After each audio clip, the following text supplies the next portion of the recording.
Hello friends, இன்னைக்கு நம்ம channel என்ன வீடியோ பார்க்க போறீங்கன்னா ஒரு 3 days vlog தான் பார்க்க போறோம். அதுக்கு முன்னாடி நம்ம சேனல் ஃபர்ஸ்ட் டைம் பார்க்கறீங்கன்னா மறக்காம subscribe பண்ணிக்கோங்க. வாங்க வீடியோக்குள்ள போய்டலாம். சண்டே வந்து கௌஷிக் வந்திருந்தான். கௌஷிக் கூட தனு விளையாடிட்டு இருந்தாங்க. சோ அந்த கேப்ல வந்து எதனா வேலை செய்யலாம்னு துணி வந்து துவைச்சு போட்டுருந்தோம். சோ அதை மடிச்சிடலாம்னு தாங்க மடிச்சிட்டு இருக்கேன். ஏன்னா அவன் கூட இருக்கும்போது அந்த வேலைலாம் செய்வேன்.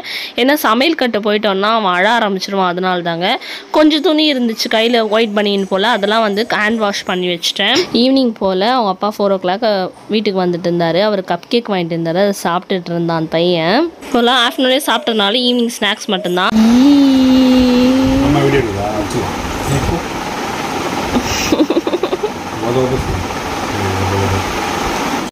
ஈவினிங் 6 மணி போல் ரெடி ஆகிட்டேன். கொஞ்சமாக சிம்பிளாக வந்து கலர் கோலம் போட்டு பார்த்தேங்க. ரொம்ப நாள் ஆச்சு எப்படிலாம் கலர் இருக்குன்ட்டு. இங்கே பார்த்தா செம மழை பெஞ்சிருக்கு போல் மதியானம். நான் வேறு தூங்கிட்டேன். டயர்டில் துணி துவச்சி டயர்டில் எல்லாமே தூங்கிட்டதுனால கொஞ்சம் துணி எடுக்கவே இல்லை. எல்லாம் அது ஃபுல்லாக காஞ்சிருக்கும் துணி.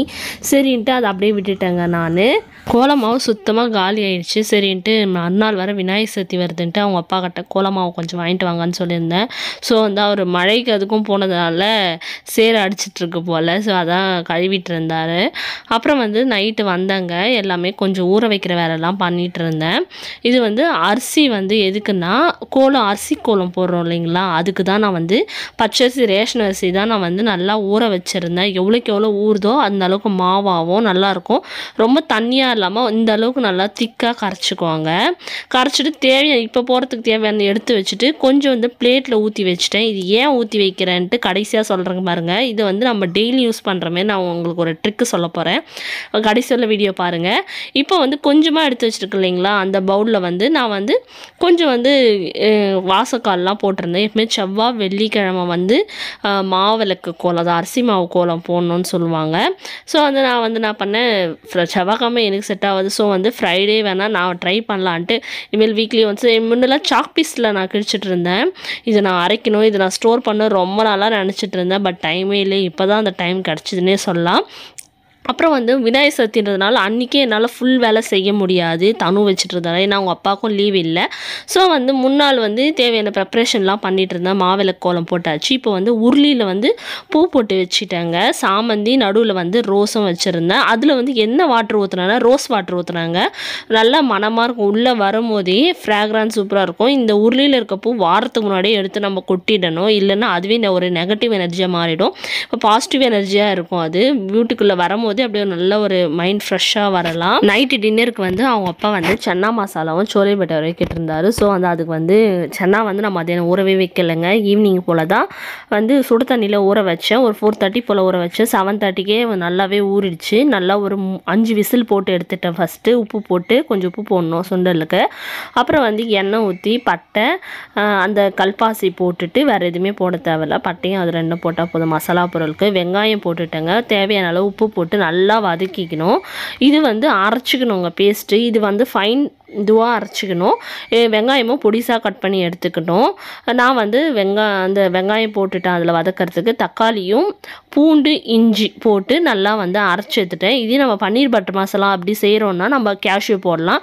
அது தேவையில்லைன்றதுனால நான் வந்து மசாலா தானே செய்ய போகிறேன். சன்னா மசாலான்றதுனால நம்மளுக்கு ஒரு தொக்கு திக்கான கன்சிஸ்டன்சியில் வந்தால் போதும். ஸோ அதுக்கு கேஷ்யூ தேவையில்லை. இது நல்லா வெந்த பிறகு நம்ம இந்த பேஸ்ட்டு கொட்டி நல்லா வந்து கலரிக்க வேண்டியது தான். நான் வந்து பெரிய வெங்காயம் வந்து 1 வெங்காயம், மீடியம் சைஸ் வெங்காயம் வந்து 2 வெங்காயங்க. 1 வெங்காயத்துக்கு நான் போட்ட தக்காளியோட அளவு வந்து 2 தக்காளி. அப்புறம் வந்து கொஞ்சம் பூண்டு கொஞ்சம் இஞ்சி போட்டு அரைச்சி எடுத்து அதையும் ஊற்றி நல்லா கலரிக்கலாம்.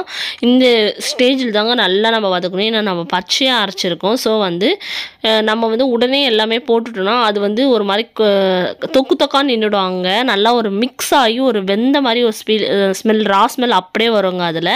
அதனால் நல்லா கொஞ்சம் எண்ணெய் பிரிகிற அளவுக்கு நல்லாவே பொறுமையாக வதக்கணுங்க. இந்த டைமுக்கு வந்து நான் என்ன பண்ணுறேன்னா அது வதங்குற நேரத்தில் வந்து லாஸ்ட்டாக வந்து சோலை பட்டரை பிளேட்டில் வந்து இந்த வெங்காயம் அப்புறம் இந்த எலுமிச்சை பழம்லாம் வைப்பாங்க இல்லைங்களா, அதுக்கு தான் நான் கட் பண்ணி வச்சுருக்கேன். இந்தளவுக்கு நல்லா திக்காகிடுச்சு. இப்போ வந்து நம்ம வந்து சாட் மசாலா கொஞ்சம், இதுதான் மெயின் இன்க்ரீடியன்ட். சன்னா மசாலா சக்தி வாங்க எந்த ப்ராடக்டாக இருந்தாலும் ஆச்சிது எனக்கு பிடிக்கல பர்சனலாக. உங்களுக்கு எப்படின்னு தெரியல. சக்தி தனி மிளகாத்தூள் கூட கலரும் நல்லாயிருக்கு, எல்லாமே நல்லாயிருக்கு. இருக்குங்க. கொஞ்சமாக தயிர், இதுதான் மெயின் இன்க்ரீடியண்ட். இதில் தயிர் கண்டிப்பாக போடணும். பூரி மாவு பிசையும் போதும் தயிர் போடணும். அப்புறம் வந்து சன்னா வந்து தண்ணி எடுத்து அது வச்சுருக்கேன். கொஞ்சம் சன்னா வந்து ஆட் பண்ணி இதில் கலரிக்கணும். கொஞ்சம் சன்னா வந்து அரைச்சி எடுத்துக்கணுங்க. மொத்தமாக போட்டால் அது வந்து ஒரு சன்னாவே நிறைய இருக்கிற மாதிரி இருக்கும். அதனால் அரைச்சிடணும்னா அது ஒரு திக் கன்சிஸ்டன்சி பேஸ்ட்டாக வந்துடும். இந்த அளவுக்கு நல்லா நம்ம வந்து அரைச்சி எடுத்த பேஸ்ட்டையும் இது கூட நல்லா போட்டு கலரிக்க வேண்டியது தான். இதோடைய ஃபுல் வீடியோவும் வந்து நான் வந்து டிஸ்கிரிப்ஷனில் கொடுக்குறேன், சோலை பட்டோரை எப்படி செஞ்சேன்ட்டு. நீங்கள் வந்து அதில் வந்து நான் இன்னும் கிளியராக போட்டிருப்பேன், பார்க்குறவங்க அதையும் பாருங்கள். இந்த சன்னா மசாலா இதெல்லாம் போட்டிருக்கேன். இன்னும் காரம் பத்தலை, சாட் மசாலா சன்னா மசாலா பத்தலைன்னா நம்ம வந்து தனி மிளகாத்தூள் சக்தி இது யூஸ் பண்ணிக்கலாம். கரம் மசாலா நான் லாஸ்ட்டாக தாங்க போடுவேன் இறக்கும் போது, அப்போ தான் ஃப்ளேவர்லாம் சூப்பராக இருக்கும். இல்லைன்னா ஃப்ளேவர் போயிடும், அது கசப்பு தன்மை மாரி வந்துடும். கரம் மசாலா போய் லாஸ்ட்டாக ஆட் பண்ணி பாருங்கள், அந்த டேஸ்ட்டே வேறு லெவலில் இருக்கும். மொத்தத்தையும் மிக்ஸ் பண்ணி கொடுத்துட்டு உப்பு இதெல்லாம் நீங்கள் செக் பண்ணிவிட்டு நல்லா ஒரு 3 விசில் நல்லா விட்டு எடுத்துருங்க. ஏன்னா ஏற்கனவே ஒரு 5 விசில் விட்டோம், இது ஒரு 3 விசில் விட்டுட்டோம்னா சூப்பராக இருக்கும். லாஸ்ட்டாக பட்டர் போட்டுக்கிறேன், சூப்பராக இருக்குங்க, அதோடைய ஃப்ளேவர் நல்லாயிருக்கும். அப்புறம் வந்து பூரி சுட போகிறேன், எண்ணெய் வச்சுட்டேங்க. பூரி மாவு வந்து ஒரு அரை மணி நேரமாவது நல்லா ஊறணும். ஊறிடுச்சு. சரி வந்து இப்போ நான் வந்து சுட்டுட்டேன், நல்லா உப்பி வரணுங்க. நீங்கள் ரொம்ப மெலிசாக பூரி தட்டினீங்கன்னா கண்டிப்பாக உப்பாது, கொஞ்சம் கனமாக தட்டணும். நீங்கள் கேட்கலாம் மைதா மாவில் கனமாக தட்டுறமே இது சாஃப்டாக இருக்குமான்ட்டு. கண்டிப்பாக சாஃப்டாக இருக்கும். நம்ம சோட்டா மாவுலாம் எதுவுமே போடல, உப்பு தயிர் ரவை கொஞ்சம் போடுறதுனால அந்த உப்புனது கூட அப்படியே அடங்காது. ரவை கொஞ்சம் ஒரு அரை ஸ்பூன் போல் போடுறதுனால சாஃப்டாக இருக்குங்க பூரி, நீங்கள் தயிர் போட்டு பிசைகிறதுனால. இதேமாரி தான் நானுக்கும் செய்யணும், தயிர் போட்டு தான் பிசைவாங்க. ஒரு சிலர் ஈஸ்ட் போடுவாங்கங்க. அவங்க அப்பாவும் சாப்பிட்டாரு, சாப்பிட்டு சூப்பராக இருக்குன்னு சொன்னார். தானும் வந்து விளையாடிட்டு இருந்தவன் ஓடி வந்து அவங்க அப்பா கிட்ட, பூரினா அவனுக்கு அந்த ரொம்ப பிடிக்கும். ஸோ வந்து அவனை வந்து கேட்டு வாங்கி சாப்பிட்டாங்க. நீங்களும் உங்கள் குழந்தைங்களுக்கெலாம் செஞ்சு கொடுங்க. இந்த மேலே அந்த இருக்கும்ல அந்த மாவுலாம் டிஃப்ரெண்ட்டாக நல்லா சாப்பிடுவாங்க. ஒரே மாதிரி செஞ்சு கொடுத்தீங்கனாலும் குழந்தைங்களுக்கு போர் அடிச்சிடுவாங்க, அதனால தான் சொல்கிறேன். அப்புறம் மறுநாள் விநாயகர் சதுர்த்தின்றதுனால பாத்திரம்லாம் கழுவி வச்சுட்டேன். சிம்பிளாக காலையிலே குக் பண்ணி முடிச்சிடணும். அப்புறம் வந்து குழக்கட்டை செய்யணும், இதை செய்யணும்னு பார்த்துட்டு இருந்தேன். ஸோ வந்து குருமா தான் வைக்க போகிறேன். சீக்காலாம் கரைச்சி வச்சுட்டேன். அன்றைக்கின்னு பார்த்து ஒரு லைன் சுத்தமாக வரல கரண்ட்டு. ஸோ வந்து ஹீட்ரு போடவே முடியாது, நான் வந்து கேஸ்லேயே தாங்க வச்சு தலை குளித்தேன். தானும் வந்து காலையிலே எழுந்துட்டான் 5 மணிக்கு அவங்க அப்பா போகும்போதே. அப்புறம் ஒரு 8 மணி போல் அவனுக்கு பால் கொடுத்துட்டு அவனை கூட விளையாடிட்டு 8 மணி போல் தூங்க வச்சுட்டேன். தூங்கிட்டு இருந்தான். அப்புறம் வந்து ரெடி பண்ணுறவங்க வந்தாங்க. அப்புறம் தான் கொஞ்சம் கரண்ட்டு வந்துச்சு. இப்போ ஃபஸ்ட்டு நான் வந்து கொஞ்சம் ரிவைண்ட் பண்ணி பார்த்தீங்கன்னா தெரியும், நான் அரிசி மாவு வந்து ஊற வச்சுருந்தேன், போட்டு வச்சுருந்தீங்களா தட்டில். அது வந்து இப்போ நான் பீஸாக எடுத்து இது வந்து வெயிலில் காய வைக்க வேண்டியது தான். நம்ம வந்து திக்காக அரைச்சதுனால அந்த தட்டில் அப்படியே வந்துடுச்சு. இது நீங்கள் காய வச்சிங்கன்னா அப்படியே நீங்கள் ஸ்டோர் பண்ணிக்கலாம். விநாயகர் சதுர்த்திக்கு எல்லா வேலையும் முடிச்சிட்டேங்க. பூஜை வேலை முதற்கொண்டு எல்லாமே முடிச்சிட்டேன். கொழக்கட்டை, சுண்டல், வடை, உளுத்த வடை இதுதான் நான் செஞ்சேன். டீ போட்டுட்ருக்கேன், அத்தை வரான்னு சொல்லியிருந்தாங்க. ஸோ வந்து டீ போட்டிருக்குங்க. மாவு பச்சரிசியில் தான் நான் வந்து கொழக்கட்டை செஞ்சேன். சூப்பராக இருந்துச்சுங்க. இது நல்லா காஞ்சிச்சு, காலையிலே காய வச்சுருந்தேன், ஈவினிங் போல் காஞ்சிச்சு. இன்னமும் கொஞ்சம் காஞ்சிச்சுன்னா நம்ம நல்லா ஸ்டோர் பண்ணிக்கலாம். ஏன்னா கொஞ்சம் ஈரமாக இருந்துச்சுன்னா இதுவாகிடும் இல்லைங்களா, அதனால தான் சொல்கிறேன். இதோட இந்த விளாக் முடியுது. இந்த விளாக் உங்கள் எல்லாருக்கும் பிடிக்கும்னு நினைக்கிறேன். இந்த விளாக் பிடிச்சிருந்தா மறக்காமல் நம்ம சேனலுக்கு சப்ஸ்கிரைப் பண்ணிக்கோங்க. Bye bye.